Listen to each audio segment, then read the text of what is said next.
Baiklah, ya. Ayat 10. Yang ku kehendaki ialah mengenal Dia. Apa saudaraku? Mengenal Dia ini artinya bergaul ya. Artinya intim ya. Ada hubungan ya.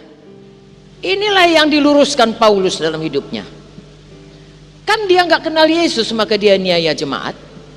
Bukan dia nggak kenal firman, dia tahu semua firman saudaraku. Dia tahu dari kitab Kejadian karena Taurat buku Taurat kan dia ahlinya ya, Taurat. Tapi dia nggak kenal Yesus. Saudaraku, kita biarlah ya sudah diselamatkan Yesus dan seperti Paulus kenal Yesus dan bertambah-tambah kenal.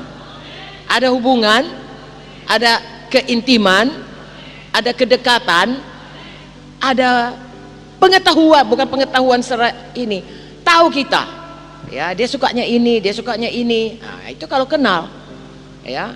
Yesus kita kenal dia seperti tadi baca Yeremia ya, kalau kau bermegah hendaklah engkau bermegah karena engkau mengenal Tuhan ya, intim dengan Tuhan, tahu selera Tuhan ya, seleranya ini firman ya, ini kehendaknya. Haleluya. Makanya kalau dikatakan intim dengan Tuhan nggak suka baca firman ya nggak betul saudaraku ya, nggak suka berdoa ya nggak betul ya. Saya kenal kali sama katakanlah Pak Eri, tapi asal jumpa pun ngomong pun nggak mau ya, nggak betul saudaraku. Kalau kenal itu rindu ketemu, rindu lebih dalam lagi, lebih dekat lagi. Nah itulah dia bahasa sehari-harinya ya. Yang ku kehendaki ialah mengenal Dia ya, mengenal Yesus dan kuasa kebangkitannya. Nah ini kalau baptisan kan kita selalu katakan ya kan, kuasa kebangkitannya yang telah dibangkitkan oleh kemuliaan Bapa, kan begitu. Kemudian kita berkata kita pun ikut dibangkitkan ya, Efesus 1 ayat 19, supaya kita kenal kuasa kebangkitannya. Siapa membangkitkan Tuhan Yesus? Bagus, jadi kuasa Roh Kudus. Apakah kuasa Roh Kudus? Mulai dari kita lahir baru ya, kenal Yesus, kuasa kebangkitannya ya, itu dulu. Apakah kuasa kebangkitannya? Yang pertama sekali kuasa kebangkitannya bekerja atas kita, membuat kita lahir baru. Kemudian kita saudaraku, sebagai tanda kita ini sudah lahir baru dan membuat Yesus jadi Tuhan, kita dibaptiskan, bangkit kepada satu hidup baru. Betul? Di mana kuasa seperti Yesus dibangkitkan dengan kuasa kebangkitan, kita juga bangkit kepada hidup baru dalam Kristus. Artinya sepanjang hidup kita kuasa Roh Kudus bekerja membawa kita terus hidup menang. Sebelum kuasa kebangkitan ini bekerja kepada kita, kita menjadi budak setan, diperhamba oleh dosa ya, pikiran kita duniawi, kehendak kita kehendak daging. Tapi kuasa kebangkitannya membawa kita kepada hidup baru yang bisa menang melawan dunia, dosa, setan dan kehendak daging.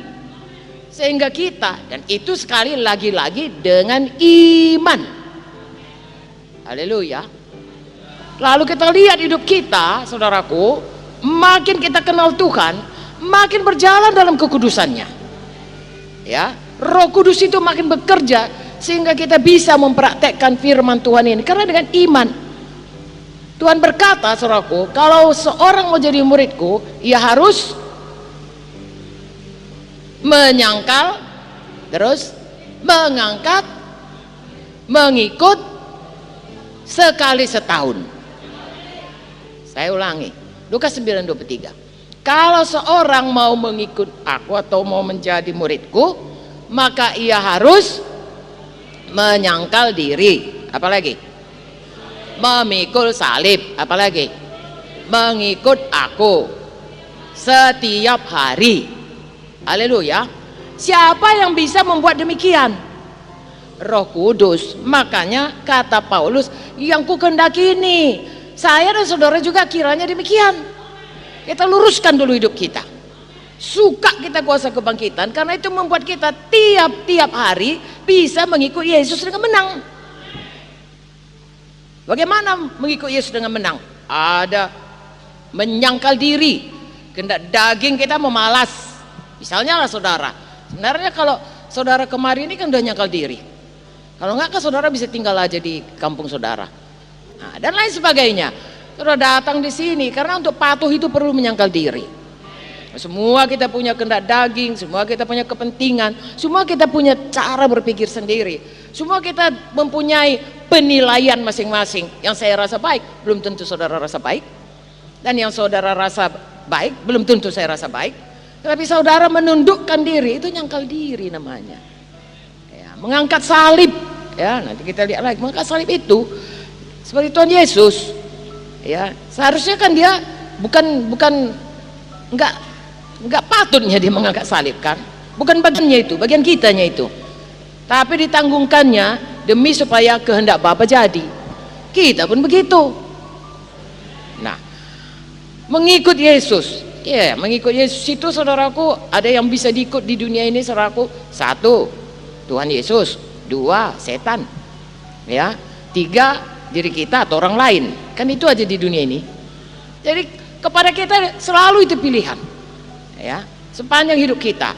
Dan kalau kita memilih mengikut Tuhan, bagaimanapun kita akan dapat aniaya. Aniaya dari setan, aniaya dari orang yang mau dipakai setan. Dan untuk itu, saudaraku, nanti kalimat berikutnya, kita harus rela, ya, kita harus kenal bahwasanya itu bagian kita. Kalau kita kenal Yesus, kita kenal itu bagian kita, dan kita tidak kompromi dan tidak menyerah, dan kita menang. Walaupun untuk itu sekali lagi diperlukan iman. Kadang-kadang perlu tenggang waktu untuk menang.